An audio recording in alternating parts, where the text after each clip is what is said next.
go like this.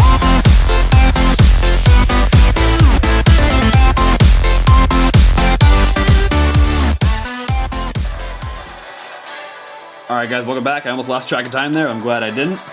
The sketch, have another look. The red liquid trickling down from the victim's mouth is proof that Sir Belduc must have drank the tomato juice. I had failed to consider this. Inquisitor Barnum, I bet you remember saying this to the court. Can you imagine anyone just sitting back and letting themselves be strangled? Clearly there should be evidence of a struggle, and since we haven't found any, that must mean the killer erased all traces of a fight from the crime scene. However, if the victim was unconscious when his assailant was strangling him, then the killer could have committed the crime through a small portal big enough to put their arms through after all.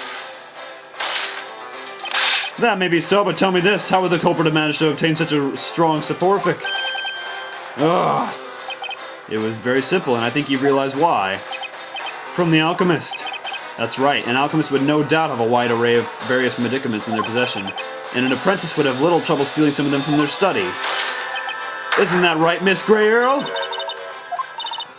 How should I respond to that?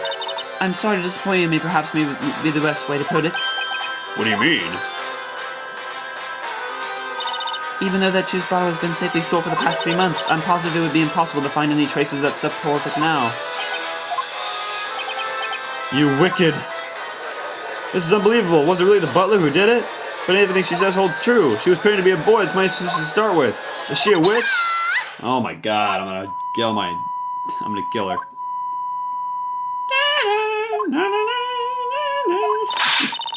Hold on, everyone. The butler couldn't have done that to Sir Belduc. She would never do it. Please, let us testify this one more time. Miss Greer, let's tell them. Let's prove they're wrong.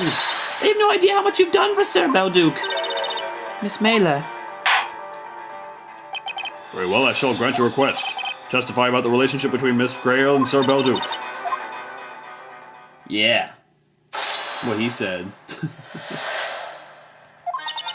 Master took me in a couple of complete strangers. I will forever be indebted to him. That's why I can never make an attempt on his life, through magic or otherwise. Sir Belduc was a wonderful man. He's the one who recommended this line of work to me. And he's the one who told me about it, the confidentiality obligation. I mean, I've never once broken it. It's true that Sir Belduc evoked fear due to his being an alchemist. However, he was also a man of admirable character who supported the townsfolk through his research. Why would anyone want to kill such a man? This question keeps haunting me, however much I think about it. Witches need no reason behind their evil. That is what makes them witches.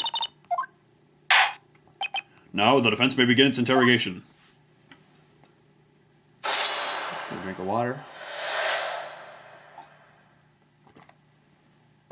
Alright, let's do this. Hold it! How long has it been since you began serving Sir Belduc? I suppose it would be 5 years now. Before that, I'd lost everything. I had nothing and nobody left in this world. You lost everything? That's when Master Belduc... Where's my... Oh, there it is. I thought I lost my stylus. That's when Master Belduc helped me. He kindly took me in and gave me work. What did she go through before she started working for Belduc? Later, when I was helping Master with his research, he even taught me how to read and write. I was able to live comfortably for so long, all because of Master. I don't know much about Grey Earl. But she doesn't seem the type to kill someone she owes so much to. Everyone in this town knows how you served Sir Belduc. Now you may continue your testimony.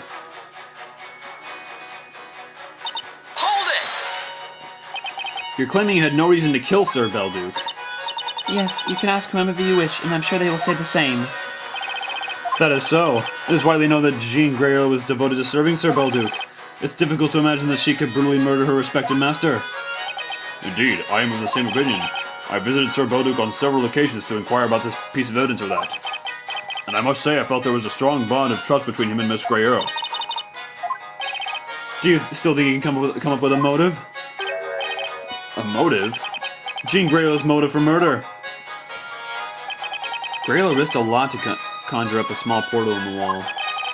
And then she killed Belduc. What motive does she have? Suggest a motive for murder, suggest another motive, leave it for now.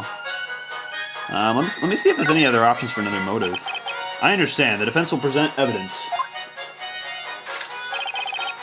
Evidence to indicate Jean Grey Earl's motive for murder. No. Wait, what? What's this about, Sir Blue Knight? Sir Belduc's life was taken that day, that's a fact. However, was this actually the culprit's true objective? What? This is nonsense. Sir Belduc was murdered. What other possible reason could there be besides someone wanting him dead? I'm fairly positive this piece of evidence will lead us to the culprit's real motive. Well, very well, defense present evidence to indicate Jean Grey's motive for committing the crime. Okay, so it's not the tomato juice bottle, not the sketches. Letter from Belduc's storyteller contains only his blank sheets of parchment. So maybe he was trying to write the letter, but Jean may have stopped him from doing that. Take that! Miss Grey had no reason for wanting to kill Sir Belduc. However, there was another incident that night which is related to this case. And I have an idea what it was. Another incident? I'm referring to this letter. Sir Belduc wrote a letter shortly before his death. Yet, all we have here are some blank sheets of parchment. Fascinating. Are you saying maybe a witch used some kind of ink-removing magic on that letter, Mr. Wright? No, the spell used by the witch was, of course, Godor. Let's go over the state of the crime scene one more time. As we know from Miss Mailer's testimony, the letter was in a letterbox next to the victim's head. Oh yes, it's in the sketch as well. The letterbox is on the far side of the shelf. The point of the note is the location of the letterbox. Unbelievable! As Inquisitor Barnum seems to have noticed, the letterbox is within reach of the small portal conjured by the witch behind the painting on the wall. Oh, indeed it is. And as Sir Belduc's butler, you would have known exactly where he keeps his letters. Indeed, Mr. Oh, shoot, sorry, guys. In that letterbox before posting them. You mentioned no such thing.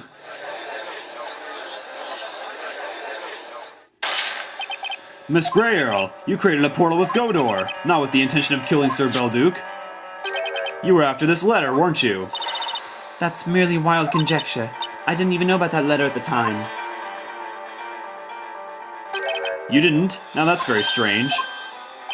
When Miss Mailer came by that night, Sir Belduc was busy writing that letter, and that's when you entered, carrying a bottle of tomato juice. Ah!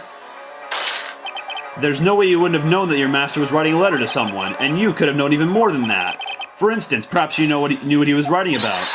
That's enough. I served Master Belduc as his butler. I never would have pried into his private affairs. Whatever it was he wrote about in his final letter to the storyteller, it is no concern of mine. Your Honor. Yes, defense? I'd like Miss Grey's last statement to be added to her testimony. Any objections, Inquisitor Barnum? No, my lord. Very well, witness. Include what you just told us in your testimony. As you wish, my lord. Alright, so I'm going to start keeping it safe and start pressing. Because I have no idea. Let me get this straight. You didn't know anything about the victim's letter? That's right. I believe I have said as much already. Then how did you know? How did you know it was addressed to the storyteller? Ah, indeed. Why didn't you answer his question, witness? It's true that this letter is addressed to the storyteller. But when did you find out about it? I have spoken about the murder with many people over the past 3 months. Oh. Who was it? Oh, you. Hang on. Excuse me, Miss Mailer. Oh my gosh. I thought I caught her off guard, but it's her screech that's caught me off guard. Is there perhaps anything you'd like to add to Miss Grey's testimony? No, not really. In that case, let me ask you a different question. Did you tell Miss Grey about Sir Belduc's letter? I don't know. Do not beat about the bush, witness. Answer the question. If I may briefly interrupt. I am testifying right now. If you wish to question Miss Mailer, please do so once you have finished interrogating me. She's not going to let me question Mailer from the looks of it. And if she's so keen to prevent her from answering, this might just be a critical point in the testimony. I've got to find another way of fishing for that information. Witnesses continue testifying. Hold it! You mean you became a courier because of Sir Belduc? That's right. I was also an orphan. I'd been stealing bread or apples and such from stalls and shops to survive. I was known far and wide among the traders in the shopping area. I was famous or rather infamous. Was she stealing from Miss Eclair too? And one day Miss Grey took me there to Sir Belduc's residence, I mean. Sir Belduc helped me. He helped me to find a suitable job. And so you became a courier? Yes, see, I only had one real skill. I'm light-footed. At first I didn't take it seriously, the job. I mean, I didn't care about work. But then I realized that it's not so bad to be useful, to other people. So I owe him a lot too, you see? Sir Belduke, I mean. What a heartwarming story. I think the judge just wiped away a tear with the rim of his hood. The more you hear about Sir Belduke, the more obvious it will become that no one had any reason to want to kill him. It sure does seem that way. Hold it! The confidentiality obligation is a rule held among couriers, is that right? Yes, a courier must not disclose the contents of a letter, nor the names nor addresses of its sender and recipient. But I'll tell you confidentially that I love gossiping, bad-mouthing people especially, so I wasn't confident I could keep it. The confidentiality obligation, I mean, I was tempted to talk about this and that. To think that Belduke trusted her. Hold on, I gotta change my seat position here. There we go. But then Sir Belduke spoke to me. He told me this: think about how you'd feel in that person's place. And that got me thinking. I really like to gossip. When it comes to being gossiped about, people's messages are their secrets, and secrets must be kept. Indeed, no one would want their letters to be publicly known. She's certainly determined when it comes to confidentiality. That's why she doesn't want to disclose the address of Belduke's letter. Is that a typo? Oh, I guess not. I'm not going to get it out of her. I promised Sir Belduke, and I'm going to keep it no matter what. The promise, I mean. It's something I can pride myself on, right? Griel may not have had a motive to murder Belduke, but what if she used the portal spell to obtain that letter? Depending on the contents of the letter, that might prove to have been her said about in that letter. There's only one way to find out. Did I miss a statement that I was supposed to press on again?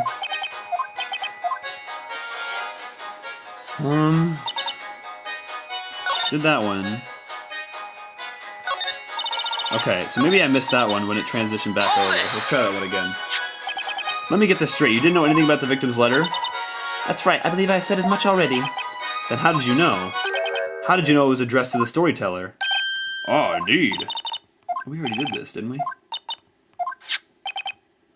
This shows letter is addressed to the storyteller.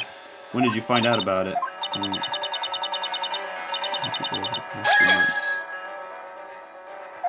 Okay. So we've already done that. It also told me all sorts of things. I must have heard about it from someone at some point. Well, that incident was certainly much talked about. Would you not agree, defense? Does our testimony hold together? Alright, here we go. This is where we can step in and say there's a contradiction.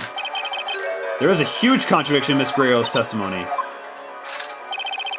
You are becoming very predictable, Sir Blue Knight. If there is a contradiction, I hope you have the evidence to prove it. Here's my chance. There's only one way to expose this contradiction. Oh.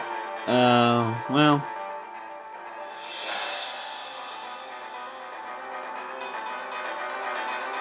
Let's see. Oh, shoot! I didn't mean to... Oh, no, I have to start this over again. Oh, wait, what? Confront the court. Oh, I was supposed to do that! Oh, man. What is that? Professor pointed out to me in the previous witch trial. I was trying to click on the evidence, and then I accidentally hit back, and then I was trying to get... just tapping. I gotta stop tapping rapidly, because I'm not only am I skipping text, but I'm also choosing answers that is surprisingly leading me to the actual right answer. This court and attorney's arsenal isn't limited to the court record. Oh, that's true, yeah. Each of the witnesses in this trial has given their own account of what occurred. Therefore, whenever one witness has testified, the other remaining witnesses have listened. Should one witness's testimony differ from another testimony, then I suppose that in itself can also be considered a contradiction, can it not? Juxtaposing contradictory testimonies from different witnesses is the key. Miss Gray Earl? Your testimony contradicts another one that we've heard in this court today. Oh, I'm getting lucky. I knew wasn't to take his life or still... Okay, so I get to choose what I want to question here. So I think... Let's see.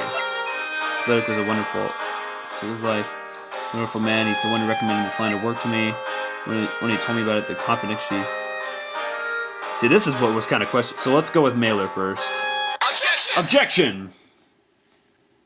What's up? Wait, what the? Oh, he's moving the statue. It was a single word that gave you away, Miss Gray Earl. What do you mean by that? The name of the recipient. There was only a few people who knew the intended recipient of that letter. 4 people, to be precise. Only 4 people? First was Sir Belduke, the author of the letter, then there was Miss Mailer, who delivered it, and of course the storyteller, its recipient, as well as one more person. Alright, we're gonna find out what's gonna happen next when we come back with more Layton versus Wright. Stay tuned, everybody. Let's go, let's go, let's go, let's go.